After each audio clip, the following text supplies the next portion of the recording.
Bonjour à tous et bienvenue sur la chaîne Devon's Bookish. On se retrouve aujourd'hui pour un book haul de tous mes derniers achats et des livres que j'ai également pu recevoir parce que vous allez le voir, il y a certains livres qu'on m'a offerts et donc que je vais vous présenter dans cette vidéo. Commençons par la première précommande que j'ai reçue. Donc il s'agit de Dark Romance de Penelope Douglas et j'ai précommandé les 4 livres. Alors il s'agit de livres de poche comme vous le voyez, donc les prix étaient assez raisonnables. Donc quand la précommande a été lancée, j'ai fait let's go, vas-y, je les achète les 4.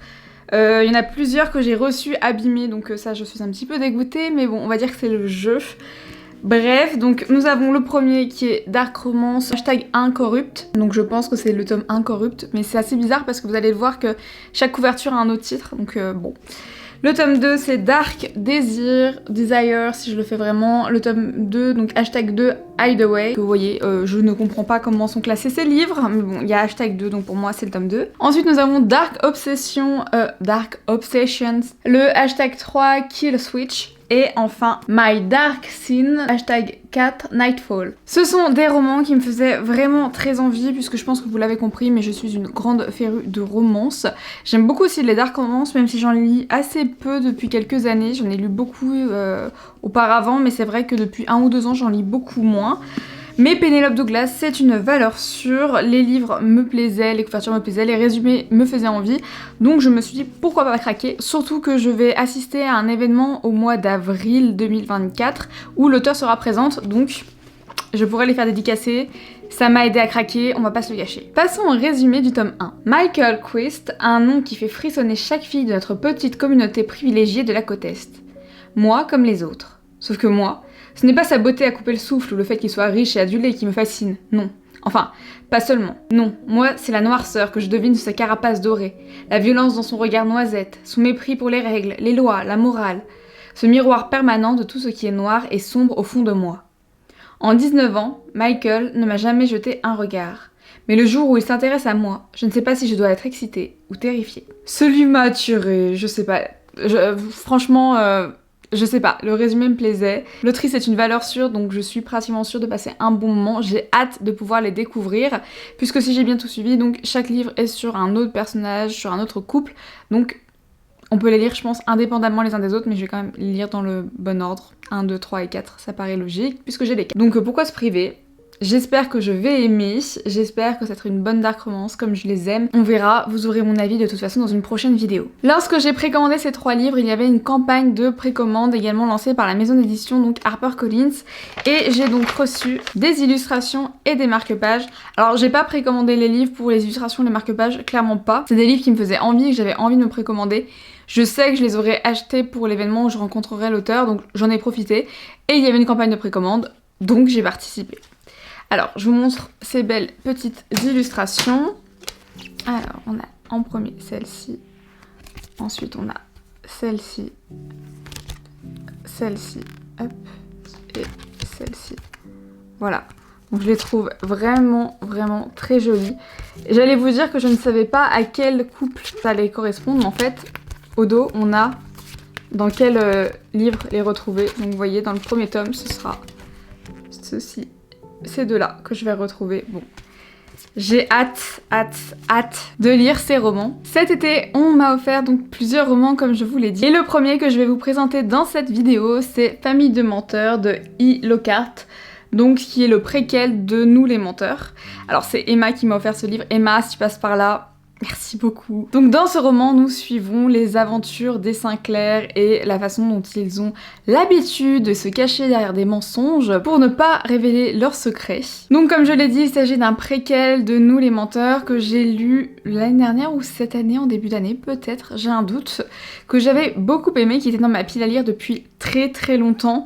Alors pour moi ça va pas être un énorme coup de cœur, je sais qu'il y a eu une grosse vague sur TikTok, j'ai vu beaucoup d'avis positifs passer sur ce livre, j'ai beaucoup aimé mais moi ça va pas être un coup de cœur.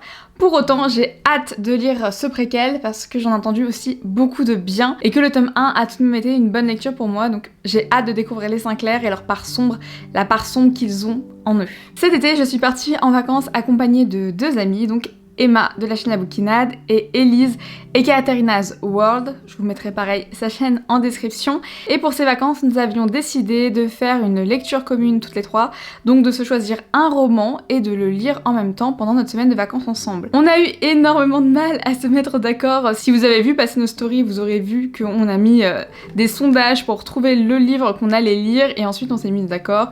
Et c'est donc People We Meet on Vacation de Émilie Henry, édité aux éditions Hauteville, qui a donc été tiré au sort. À l'heure où je filme cette vidéo, nous sommes déjà partis en vacances, donc j'ai déjà lu et terminé ce roman. Je vous parlerai sans doute de lui dans une prochaine vidéo, donc si ça vous intéresse, continuez de les regarder. Je pense dans un prochain WhatsApp, vous aurez la présentation de ce roman. Dans cette histoire, nous suivons Alex et Poppy qui n'ont absolument rien en commun et qui sont pourtant les meilleurs amis du monde. Ils partent tous les ans en vacances jusqu'à un fameux séjour où apparemment il se serait passé un événement qui aurait causé la fin de leur amitié. 2 ans après, Poppy décide de reprendre contact avec Alex et tous deux décident de repartir en vacances pour leur traditionnel road trip. Lorsqu'Alex décide d'accepter de partir en vacances, Poppy sait que c'est sans doute sa dernière chance pour pouvoir se réconcilier avec lui et elle a bien l'intention de tout faire pour que leur amitié revienne. Durant ces vacances, j'ai été gâtée encore une fois par Emma puisqu'elle m'a offert Because I Can't Love You, un roman graphique je pense, en tout cas ça ressemble plus à un roman graphique qu'à une BD qui est absolument sublime. Pour que vous ayez une idée de la beauté de ces illustrations, il est absolument sublime. Dans cette histoire, nous suivons Pretty, une jeune étudiante qui a un crush pour Liam. Liam qui va la rejeter après une mystérieuse dispute avec Cole, son frère. Une situation qui se révélera être la conséquence de plusieurs destins croisés, de relations, de liens, bref, j'ai hâte de découvrir cette histoire qui me fait vraiment très envie et qui est absolument sublime, voilà. Juste pour la beauté du livre, j'ai hâte de pouvoir le découvrir. Les 2 prochains livres que je voulais vous présenter viennent également d'Emma, puisqu'elle a eu la chance de rencontrer l'autrice et que je lui ai demandé si elle pouvait pas se procurer les 2 livres afin de les faire dédicacer pour que je puisse les avoir chez moi. Il s'agit donc du tome 1 et du tome 2 de The Perfect Match, donc The Perfect Match et The Perfect Love de Lila Mars, édité aux éditions E.H. Pour cette histoire, nous sommes plongés dans un univers dystopique de science-fiction où les relations amoureuses se font via un matching de probabilité, un algorithme qui va associer les personnes entre elles. Si j'ai bien tout compris, le matching n'est absolument pas obligatoire, c'est juste quelque chose qui est proposé aux couples qui souhaitent ou non participer. Et c'est à ce moment-là que la vie d'Elliot va basculer. En effet, Elliot va découvrir que son match est à 98,8%, non pas son petit ami Ashton, mais le grand frère de celui-ci, Isaac. Au départ, j'avais un peu peur qu'on soit dans un pur triangle amoureux, parce que là, ça m'aurait peut-être un peu gênée. C'est vrai que j'ai du mal, des fois, avec les triangles amoureux, mais pourquoi pas. Pour autant, on m'a vite dit que non, ce n'était pas un triangle amoureux, qu'on avait vite conscience des faits. Le matching, l'algorithme, l'effet scientifique, j'adore. Si en plus vous me rajoutez une romance, c'est le coup de cœur assuré pratiquement. Donc j'ai hâte de les découvrir. Une fois revenue de mes vacances, j'ai reçu pas mal de livres dans ma boîte aux lettres. C'est le cas donc de Ces promesses maudites de Lexi Ryan, édité aux éditions de Saxus, qui est encore une fois un livre, voilà, magnifique. Sublime. Bon, il est encore sous blister, vous voyez, je l'ai même pas encore défait. Et il me faisait très envie, j'ai hâte de pouvoir le lire. Dans cette histoire, nous suivons Brie, une voleuse extrêmement douée qui va passer un accord avec le roi des Faïches pour sauver sa jeune sœur. Pour cela, elle accepte de voler 3 puissantes reliques magiques à la cour du soleil. Encore faut-il pouvoir les trouver, mais là, Brie va avoir une énorme chance puisque le prince Ronan de la cour du soleil est à la recherche de sa future épouse. Brie va donc se glisser parmi les prétendantes pour retrouver ses reliques. Elle va très vite découvrir que le prince n'est pas aussi détestable qu'elle se l'imaginait, mais pour éviter que ses sentiments ne se mettent en travers de sa mission, elle va accepter l'aide du chef d'un groupe rebelle, Finn. Et bien évidemment, plus elle passe de temps à ses côtés et plus elle tombe sous son charme. Vous l'aurez compris, encore une fois, c'est un triangle amoureux, ou enfin en tout cas ça en a tout l'air. Mais cette histoire m'intrigue beaucoup. J'ai l'impression qu'il y a quand même une vraie quête, une vraie intrigue, une vraie recherche, bref. J'ai hâte de pouvoir la découvrir et de pouvoir en savoir plus sur cette relation. Je sais pas si c'est un tome 1 ou pas, je serais très heureuse si c'était un one shot, mais j'ai un peu un doute. J'ai un petit doute, donc je ne sais pas. On verra bien, j'espère. J'ai également craqué pour Ariane de Jennifer Saint, édité aux éditions de Saxus également, qui est un livre absolument sublime. Voilà. Je veux saluer quand même le travail éditorial fait sur ce livre en particulier. Entre la jazz page, la couverture, L'intérieur, voilà, vous voyez. L'intérieur absolument magnifique. Et cette couverture, voilà, absolument sublime avec ce dos. Magnifique, voilà. Je suis vraiment très admirative de ce livre. Je pense que c'est un des plus beaux qu'ils ont sortis. Donc, je suis fan. J'ai précommandé ce roman puisqu'il s'agit d'une réécriture du mythe d'Ariane. Enfin, je sais pas si c'est une grosse réécriture, mais en tout cas, l'auteur a décidé de prendre le parti pris d'Ariane et de mettre en avant son travail, de mettre en avant sa personnalité et ce qu'elle a fait dans la mythologie, et pas seulement de mettre en avant Thésée qui a vaincu le Minotaure, mais qui elle est, quelles sont ses prises de position et comment elle se comporte au quotidien, quelle est sa personnalité.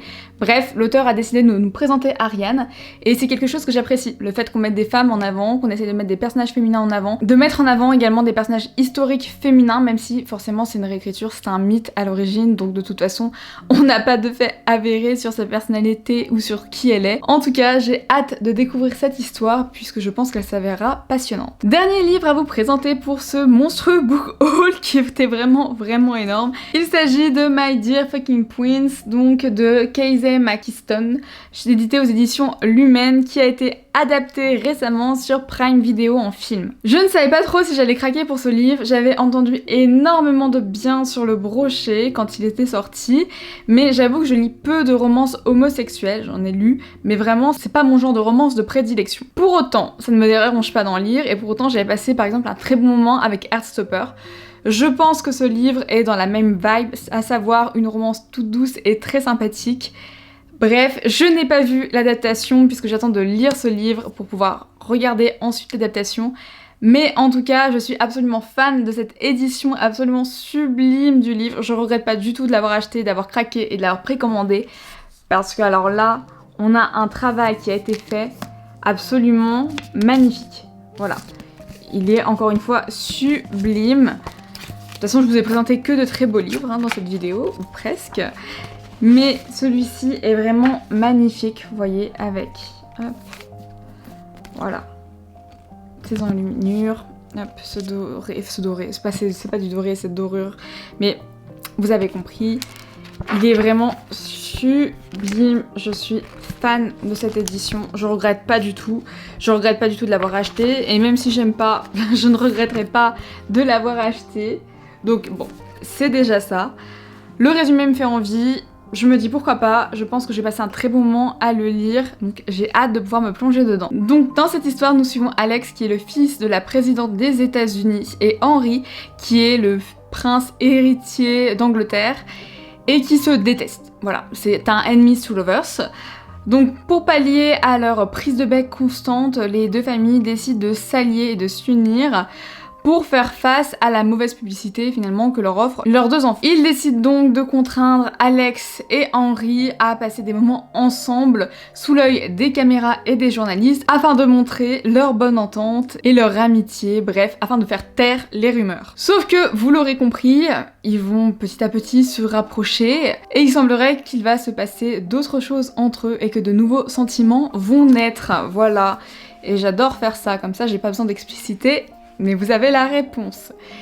Bref, je n'ai pas vu l'adaptation, mais j'ai hâte de lire ce livre avant de pouvoir visionner cette adaptation. Si vous l'avez vu, si vous l'avez lu, n'hésitez pas à me dire en commentaire ce que vous en avez pensé. J'ai hâte de connaître vos avis. Et voici, c'est tout pour cette vidéo. J'espère qu'elle vous aura plu. N'hésitez pas à me dire si vous avez craqué pour certains de ces romans ou si vous les avez potentiellement déjà lus. On se retrouve très vite pour une nouvelle vidéo et je vous dis à bientôt sur la chaîne.